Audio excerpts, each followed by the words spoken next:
Тәуелсіздік. Бұл сөздің астарында қаншама ұлы сезім жатыр десеңші. Бабамның қайсарлығы, данагөйлігі, төзімділігі, отанға, жер анаға деген махаббаты. Бабамның рухы әу бастан тәуелсіз болған. Бұл сөзіме тарих куә.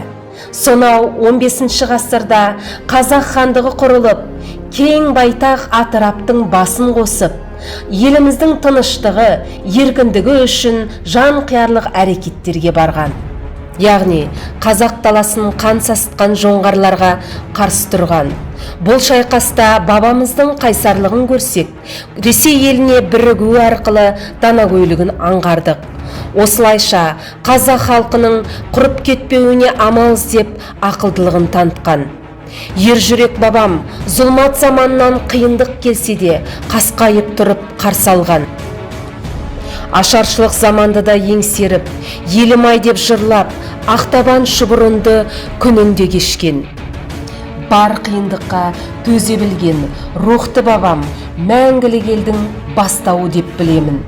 40-шы жылдары Ұлы Отан соғысында ер азаматтар жауға аттанса, дананаларымыз тыл жұмысында жан аямай тер төккен. Бұл майданда қазақтың қайсар рухты ұл қыздары батыр атанып, ұлтымыздың мәртебесін асқақтатты. Ызғарлы желтоқсанда жастарымыз жазықсыз жазаға ұшырады.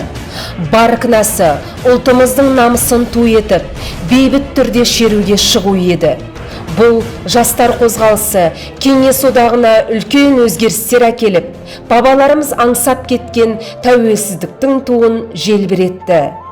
Осылайша ел болып, еңсемізді көтеріп, тіліміз, дінімізді қайтарып, рухани жаңғырдық. 30 жыл түрлі қиындықтарда береке бірлігімізді көрсетіп, бейбіт, ашық аспанда жүздеген ұлттармен бір мақсат, бір мүдде үшін өмір сүріп келеміз.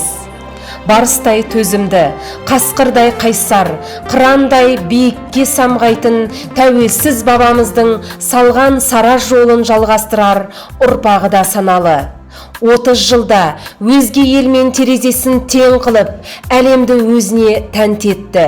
Себебі біз осындай тәуелсіз елдің ұрпағымыз.